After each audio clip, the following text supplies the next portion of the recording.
अस्सलाम वालेकुम सितारों के सफ़र पर खुश आमदीद। आज की वीडियो में हम बात करेंगे कि जनवरी 2026 आपके लिए कैसा रहेगा। हम इस वीडियो में बात करेंगे आपके करियर, आपकी जॉब, आपका बिजनेस, आपके फाइनेंस, आपकी क्रिप्टो और स्टॉक्स के ऊपर, आपकी लव लाइफ, आपके रिलेशनशिप्स, आपकी हेल्थ, आपकी वेलबींग, आपके चैलेंजेस क्या होंगे इस महीने में, अपॉर्चुनिटीज़ आपके लिए कहाँ छुपी हुई हैं, रेमेडीज़ क्या होंगी, इन सब चीज़ों पर बात करेंगे। लेकिन उससे पहले जिन लोगों को अपना मून साइन नहीं पता वो कमेंट सेक्शन में अपनी ओरिजिनल डेट ऑफ बर्थ लिखें। हम आपको आपका मून साइन बताएंगे जिससे आपको वीडियोस देखने में आसानी होगी और अपना ज़ोडिएक समझने में आसानी होगी। यहाँ पे एक छोटी सी बात ऐड करना चाहूँगा कि जिन लोगों को अपनी ज़िंदगी में मुश्किलात आ रही हैं, चाहे करियर में मुश्किलात आ रही हैं, आपकी लव लाइफ में मुश्किलात आ रही हैं, आपकी फैमिली लाइफ में मुश्किलात आ रही हैं, तो आप अपॉइंटमेंट बुक करवा सकते हैं दिए गए व्हाट्सएप नंबर पर मैसेज कर कर। इसके अलावा हमारा दूसरा चैनल भी है, सितारों के सफ़र के नाम से ही है। आप यूट्यूब पर लिखेंगे, दोनों चैनल को सब्सक्राइब कर लीजिए क्योंकि एक सीरीज़ एक चैनल पे, दूसरी सीरीज़ दूसरे चैनल पर आएगी। आइए वीडियो को शुरू करते हैं। अब बात करते हैं सजिटेरियस मून साइन वालों की, यानी कि धनु राशि, यानी कि बुर्ज कौस वालों की। Career, business, job, finance, crypto और स्टॉक के बारे में बात करते हैं तो करियर के लिए जनवरी प्लानिंग और ग्राउंड वर्क का मंथ होगा आप लोगों के लिए। 10th हाउस आप लोगों का विर्गो है, खाली है, लेकिन जो इसका मालिक है मरकरी, वो मंथ के पहले हाफ में आपके फर्स्ट हाउस में बैठा है, लेकिन सेकंड हाफ में ये सेकंड हाउस में चला जाएगा। इसका मतलब ये है कि करियर में प्रोग्रेस आपकी कम्युनिकेशन स्किल्स के थ्रू होगी, एनालिसिस के थ्रू होगी और सेल्फ प्रेजेंटेशन पर डिपेंड करेगी। क्योंकि फर्स्ट हाउस जब भी आपका एक्टिवेट होता है तो इंसान अपनी पर्सनालिटी के थ्रू कमाता है। मरकरी यहाँ पे होना और मूला नक्षत्र में होना, इसकी वजह से आप पुराने करियर पैटर्न्स को तोड़कर नई अप्रोच लेना चाहेंगे। और मरकरी जब भी किसी का फर्स्ट हाउस में होता है तो वो इंसान किसी भी किस्म का बिजनेस कर ले, उसको वहाँ पे कामयाबियाँ ही मिलती हैं, क्योंकि मरकरी जो है वो बिजनेस का प्लैनेट है। इस टाइम पीरियड में आप लोग बिजनेस कर सकते हैं, लेकिन ये भी शर्त है कि आपको सोच समझ कर करना होगा। यहाँ पे एक और चीज़ बताता चलूँ कि मरकरी के साथ यहाँ पे मार्स भी होगा और सन भी होगा, तो एम्बिशंस आपके बहुत ज़्यादा हाई होंगे, लेकिन अथॉरिटी फिगर्स के साथ आप लोगों की आर्ग्यूमेंट्स हो सकती हैं, तो इन चीज़ों को अवॉइड कीजिएगा, वरना आप अपने हाथ से जो डील्स आ रही हैं वो गंवा सकते हैं। फाइनेंस और इन्वेस्टमेंट्स के लिए सेकंड हाउस जो है वो आपका कैप्रिकॉन है। मिड मंथ में जो ये स्टीलियम है ये यहाँ पे ट्रांजिट हो जाएगा, वीनस, सन, मार्स, मरकरी यहाँ पे आ जाएगा। तो वेल्थ बिल्डिंग के साथ साथ यहाँ पे आप लोगों का डिसिप्लिन का भी सिग्नल आता है। जुपिटर आप लोगों के 7th हाउस में जेमिनाई में बैठा हुआ है, अपनी 5वीं नज़र से आपके 11th हाउस को देख रहा है, जो नेटवर्किंग और गेंस के चांसेस यहाँ पे बढ़ा देता है। यानी इस टाइम पीरियड में आप लोग ढैया के टाइम पीरियड में होते हुए भी आपके दोस्त यार, आपका सोशल सर्कल, आपके नेटवर्क्स ग्रोथ की तरफ लेकर जाएंगे आपको, और आपको उनसे फ़ायदा भी हासिल होगा। इसी के अलावा जो इसके रिजल्ट्स हैं थोड़े से स्लो हो सकते हैं, क्योंकि जुपिटर जो है वो रेट्रोग्रेड भी है। क्रिप्टो स्टॉक ट्रेडिंग की बात करें तो स्पेकुलेटिव रिस्क जो हैं वो लिमिटेड रखें अपने, खासकर जब मून जो है एरीज में होगा 25 जनवरी को और जेमिनी में होगा 29 जनवरी को, क्योंकि इमोशंस और ओवर थिंकिंग दोनों डिसीजंस को डिस्टॉर्ट कर सकते हैं।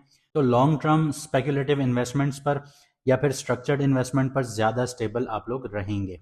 आगे बात करते हैं लव और रिलेशनशिप्स की, तो लव लाइफ जनवरी में कम्युनिकेशन ड्रिवन रहेगी आप लोगों की, क्योंकि आपका 5th हाउस एरीज है और वो खाली है, लेकिन उसका जो लॉर्ड है मार्स वो महीने के पहले हाफ में आपके फर्स्ट हाउस में होगा, सेकंड हाफ में वो सेकंड हाउस में होगा। तो पैशन बहुत ज़्यादा स्ट्रांग रहेगा, लेकिन मार्स की एनर्जी ज़्यादा डायरेक्ट होने की वजह से हार्श वर्ड्स जो हैं वो रिलेशनशिप में टेंशन क्रिएट कर सकते हैं second half of the month में। अगर आप सिंगल हैं तो अट्रैक्शन सडन होगा, लेकिन सस्टेनेबिलिटी तब होगी जब वैल्यूज आप लोगों की अलाइन होना शुरू होंगी। जो मैरिड लोग हैं और पार्टनरशिप्स में हैं, तो 7th हाउस आप लोगों का जेमिनी है और जुपिटर यहाँ पे रेट्रोग्रेड है। ये एक इम्पॉर्टेंट फैक्टर है, क्योंकि जुपिटर जो है पुनर्वासु नक्षत्र में है। इसकी वजह से पुरानी मिसअंडरस्टैंडिंग्स आप लोगों की क्लियर होना शुरू होंगी, लेकिन तब जब दोनों साइड सब्र रखेंगी। जुपिटर की जो 7वीं नज़र है वो आपके पहले घर पर पड़ रही है, जो आपको रिलेशनशिप में मेच्योरिटी और विजडम सिखाने का मौका देने जा रही है। मून जब जेमिनी में होगा यानी 2 जनवरी एंड 29 जनवरी को, और सजिटेरियस में होगा 16 जनवरी को, इसमें तब ऑनेस्ट कन्वर्जेशंस रिलेशनशिप को हील कर पाएंगी।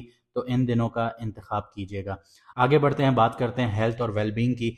हेल्थ के लिए जनवरी में आपकी एनर्जीज जो हैं वो फ्लक्चुएशंस में रहेंगी, क्योंकि 6th हाउस आपका टॉरस है, खाली है, लेकिन जो उसका लॉर्ड है वीनस वो आपके फर्स्ट हाउस में होगा फर्स्ट हाफ में, और सेकंड हाउस में होगा सेकंड हाफ में। तो शुगर लेवल्स, गले से रिलेटेड इश्यूज, ईटिंग हैबिट पर आप लोगों को ध्यान देना होगा। महीने के पहले हाफ में लगना यानी आपके फर्स्ट हाउस में स्टीलियम बहुत ज़्यादा पावरफुल है, तो इससे आपका स्टेमिना जो है वो स्ट्रांग रहेगा। लेकिन जैसे मैंने आपको बताया कि वीनस ट्रांजिट करेगा सेकंड हाउस में मिड ऑफ द मंथ, तो ये यहाँ पे आपको गले से रिलेटेड इश्यूज दे सकता है। थायराइड के भी आप लोगों को इश्यूज हो सकते हैं, क्योंकि आप लोग ढैया में हैं, तो इस चीज़ का ख्याल रखिएगा यहाँ पे। इसके अलावा आपका जैसे मैंने बताया स्टेमिना बहुत ज़्यादा स्ट्रांग रहेगा, लेकिन बर्नआउट का रिस्क आप लोगों को क्रिएट हो सकता है, तो थोड़ा एहतियात से चलिएगा।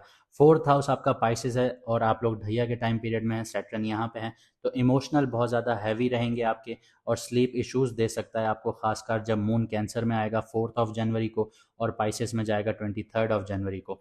इन दिनों में रेस्ट और हाइड्रेशन पर फोकस रखिएगा, क्योंकि 12th हाउस स्कॉर्पियो है, एक्टिव होने की वजह से ये सबकॉन्शियस स्ट्रेस सरफेस पर क्रिएट करेगा, क्योंकि जो इसका लॉर्ड है वो आपके फर्स्ट हाउस में और फिर सेकंड हाउस में जाएगा, इसलिए मेंटल डिटॉक्स बहुत ज़्यादा ज़रूरी है।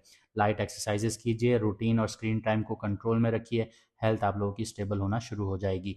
कौन से चैलेंजेस हैं और कौन सी अपॉर्चुनिटीज़ हैं आपके लिए, उन पर बात कर लेते हैं। चैलेंजेस ये हैं कि सैटर्न आपका फोर्थ हाउस में है, जो ढैया का टाइम पीरियड है, और केतु आपका 9th हाउस में है। इसकी वजह से अंदर से रेस्टलेसनेस का शिकार होगा, और बिलीफ सिस्टम जो है आपका वो कन्फ्यूजन का शिकार हो सकता है। अपॉर्चुनिटी आप लोगों के लिए ये है कि लगना में स्टीलियम बहुत ज़्यादा पावरफुल है, और जुपिटर की नज़र पड़ रही है उस स्टीलियम पर, तो ये आपको सेल्फ ग्रोथ, फाइनेंशियल रीस्ट्रक्चरिंग और रिलेशनशिप क्लैरिटी के चांस देना शुरू करेंगी, खासकर मिड जनवरी के बाद। अब आगे बढ़ते हैं, रेमेडीज़ की बात करते हैं। रोज़ाना जर्नलिंग कीजिए, इससे ब्रेन फॉग भी नहीं होगा और क्लैरिटी भी आना शुरू होगी। इसके अलावा माइंडफुलनेस ब्रीदिंग कीजिए, ये बैलेंस करेगा आपकी फायरी एनर्जी को। ग्रेटिट्यूड प्रैक्टिसेस कीजिए, हर रात को सोने से पहले ऊपर वाले का शुक्र अदा कीजिए। जब भी आप शुक्र अदा करते हैं तो ऊपर वाला आपसे खुश होता है, अल्लाह ताला खुश होते हैं, और वो आपको और ज़्यादा नवाजते हैं। इसके अलावा सबसे ज़्यादा अहम रेमेडी ये है कि आप लोग सदका, दान और डोनेशन किया कीजिए खाने पीने की चीज़ों की, और ये वीक में एक दिन बना लीजिए कि आपने करना है। जो मील आप खुद खाते हैं वो ऐसे गरीब को खिलाइए जिसको खाना हमेशा नहीं मिलता, तो उसको खाना खिलाइए। ये सबसे अच्छी आप लोगों की रेमेडी है, चैरिटी है, सदका है, दान है। इसके अलावा अपना रेस्ट और हाइड्रेशन प्रॉपर रखिए।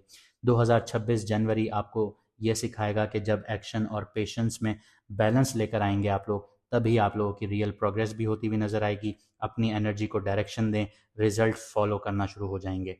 जाने से पहले मैं फिर आपसे ये कहूँगा कि आप हमारे दोनों चैनल सब्सक्राइब कीजिए, क्योंकि एक सीरीज़ एक चैनल पे, दूसरी सीरीज़ दूसरे चैनल पर आया करेगी, ताकि आपका और हमारा राब्ता मुनक़ता ना हो। मुझे दीजिए यहाँ से इजाज़त, मिलते हैं अगली वीडियो में सितारों के सफ़र पर।